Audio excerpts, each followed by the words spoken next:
Hi pals, welcome back to our channel. In this video I am going to show you how to do some color blocking on that middle nail, and I will make my right hand look like my left hand.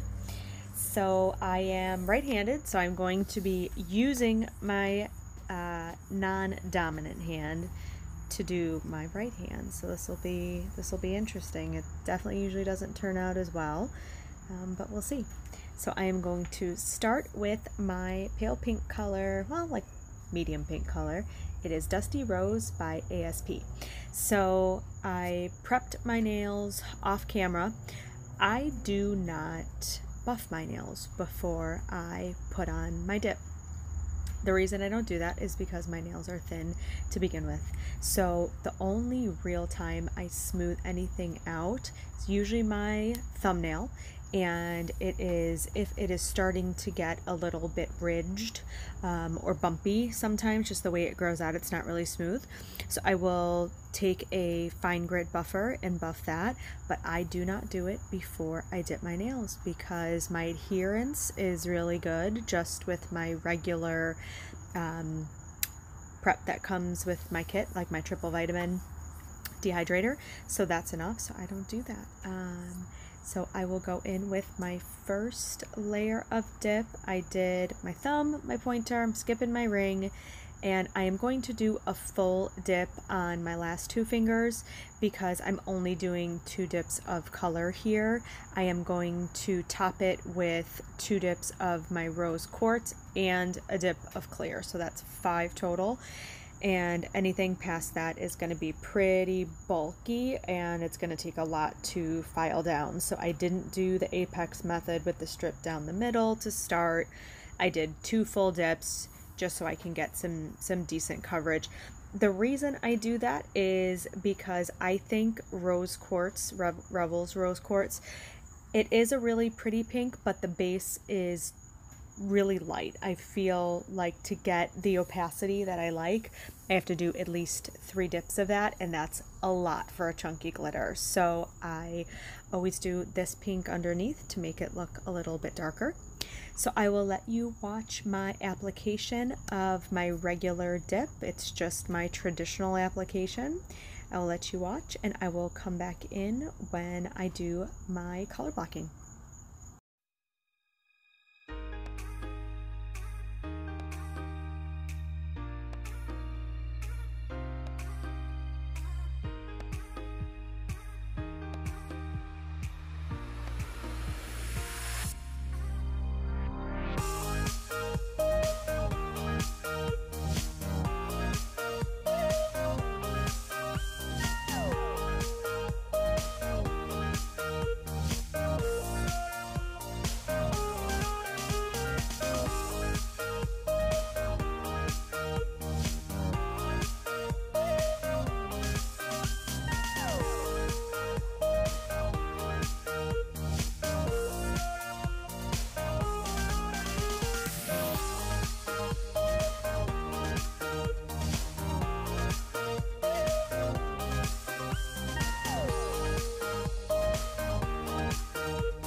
So I wanted to be sure that my right hand was going to match my left.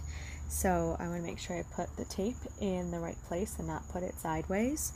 I want to make sure that the tape is kind of straight across the nail, you know, on an angle. Obviously that's not crooked or anything like that. You want to make your line as crisp as possible. You can crisp it up a little bit with a file after you've already dipped, but you want to be sure that you place that tape as best as you can. I experimented on my other hand with a little bit of blue painter's tape, and when I ripped off the painter's tape, that blue was left behind. So I wouldn't recommend using any type of colored tape. That's just my personal experience. Maybe duct tape you could get away with. I would imagine that would be really sticky. I find that this regular Scotch tape was the best bet, and I had the best results, and it stuck the best. The painter's tape really didn't stick that well either, so I would not recommend using that. This really adhered to my nail, but when it was time to peel it off, it peeled off really easy too. So a little tip for when you're doing your color blocking, for me, just again, my own personal experience, this is just what I've found is helpful. I find that doing the majority of the area closest to your cuticle first is easiest. You know, your brush is only so tiny, and so if you are trying to do the top side first and then, you know, that bottom side last, it might be kind of hard to get in that really thin area right by the cuticle and keep it thin. So you might want to try doing the area by the cuticle first if you're doing a 2 color blocking technique. If you're doing a 3, it might be different just depending on where you have to put the tape and things like that. So I got that little chunk of glitter out there. That's what that was. You can use an orange stick around your cuticles if you feel like you need to. I just didn't really feel like I had to here. I know in the process a little bit later I do clean up my cuticles a little bit with an orange stick. So I will go ahead and do 4 dips of my color here. Process is the same over and over and over. Make sure you turn your finger and get all by your side walls really well with base, and make sure there is no excess base there as well. I know it's a lot to focus on when you're doing color blocking, like your cuticle and, you know, the taped area and the sidewalls. It's overwhelming, but just make sure that you get your sidewalls really well and clean them up so it's not too thick on those sides too.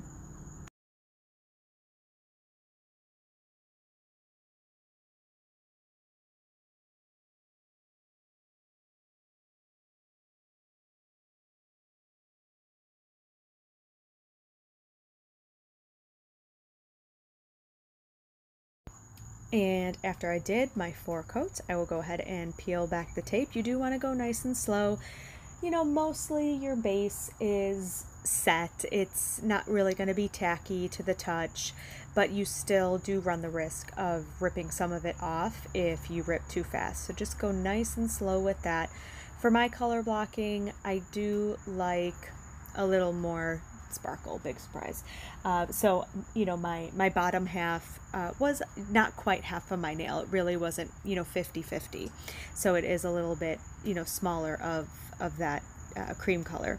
So you can take, like I said, you can take your file and crisp up that edge. You want to make it as flat as possible, just so when you're butting up next to it with your next color, it looks really nice with a nice transition line.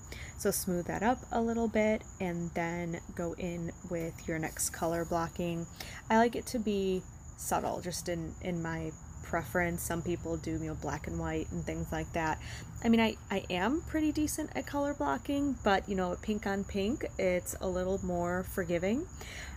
Also, tip, if you are going to do color blocking, I do my cream side first and I don't activate when I go from one color to the next, but you definitely can. So if you want to activate your first side just to make sure it's in place and things like that, I don't, just so when I put my clear on, I have a smooth surface when I go across my whole nail. And also when I am, you'll see when I'm starting to turn my finger to see what the thickness is, I want to make sure that each of them is close to even as it possibly can be when I'm doing each of the color blocking sides. So I don't want to activate and make it hard, because if I need to add more, if I need to do something else, and again, I'm doing a half of a color block with a chunky glitter, so I have to have clear.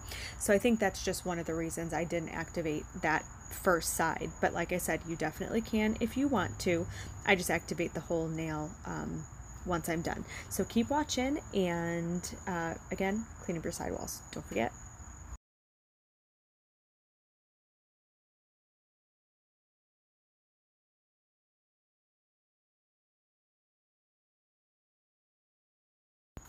And as always with chunky glitters, you are going to want to tap some of the glitter down.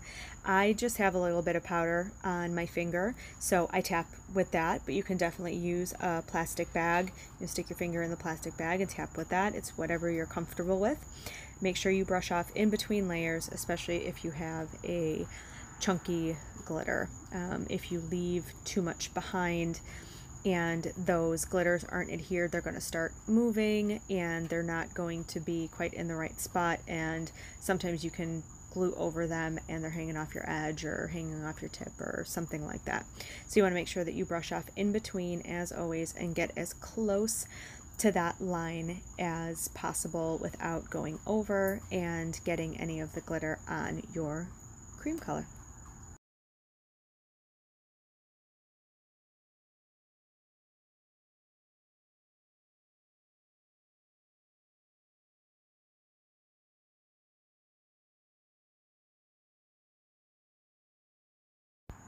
And here is where I use my orange stick. Again, it's such a small little area where that rose quartz meets the pink by the cuticle that I just don't think it was possible to get my brush in there without getting a little bit of dip base on my cuticle there. So I just figured clean up when I was done. I just wanted to make sure I had really good coverage right by that cuticle. So if you're doing any technique like this, probably smart to have an orange stick or a dotting tool, something along those lines where you can clean up afterwards. And if you do like some of the chunkier glitter to really stick to your nail, again, give it a little zhuzh, give the dip powder container a little shake, and all those chunky glitters will come up to the top, and you can lay your finger right in there instead of dipping straight in. That'll help.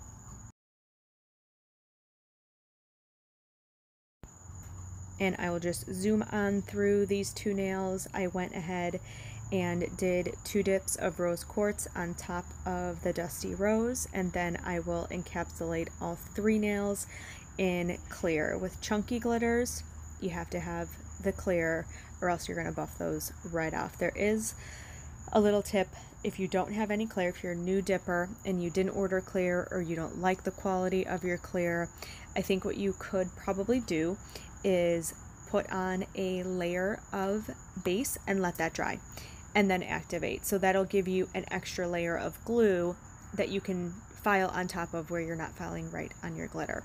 If you've ever done that, drop me a comment, let me know if it worked. I've never tried it because I've always had clear, but let me know if it works because I think it likely would. So I will again dust off all the excess, and then I will go ahead and apply my clear. So I will just run through that real quick, and then I will move on to my filing as usual as well, after I activate, of course. I lied. I know what I was going to say. On my left hand, I activated the 2 cream, the solid colors, before I started dipping my glitter colors. So it's a good idea if you take your activator and activate those 2 nails so no glitter gets stuck to them when you are applying your glitter. So I didn't do that ahead of time before I applied my glitter, but I did it before I activated the rest. So just wanted to point that out and give you a little tip when you're working with glitters.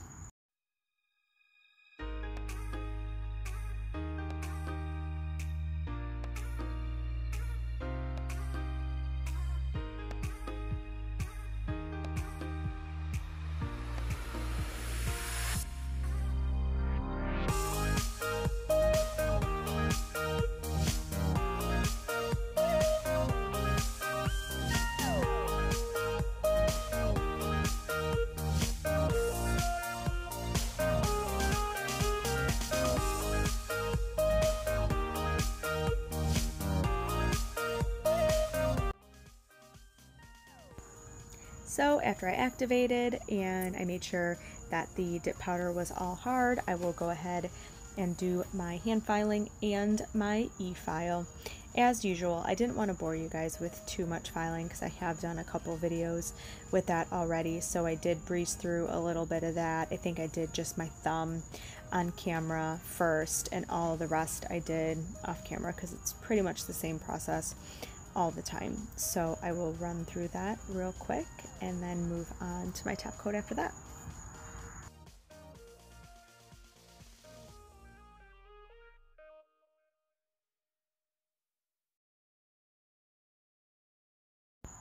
And I have said this before, but I will say it again. This is my fine sanding band, so it is not hurting my cuticle at all. I am not hitting it over and over and, you know, going to make myself bleed or anything. It is just this fine sanding band. It is the one up from my finest, but it is still pretty fine. I had an incident in one of my last manis where my nails weren't rough enough and my gel top coat started to separate a little bit where it looked like it wasn't sticking to my nail because it was too smooth. So I think I'm going to go up one, you know, grit or one, what level, I don't know what it's called. And hopefully that'll help a little bit with my top coat sticking and not separating, because if that happens you have to file it off and redo it and recure it, and it's a real pain. So make sure you have a rough enough surface for your gel top coat to stick to. If you're using dip top coat, it needs to be nice and smooth, so buff buff buff away, but for gel you've got to have it just a little bit rough. So that's what I'm doing here.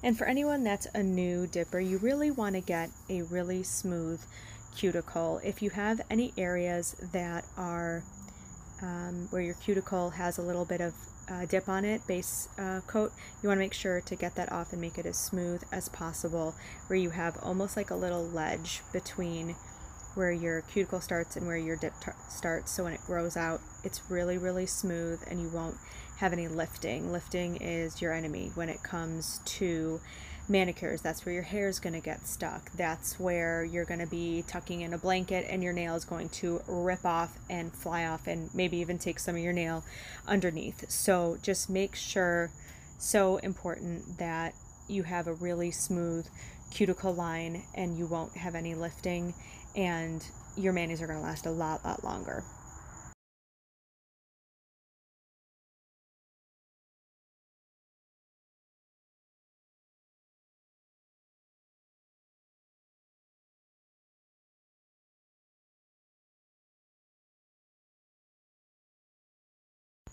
So this is just my gel top coat. As usual, you want to make sure you cap all your free edges. That'll prevent the gel from peeling.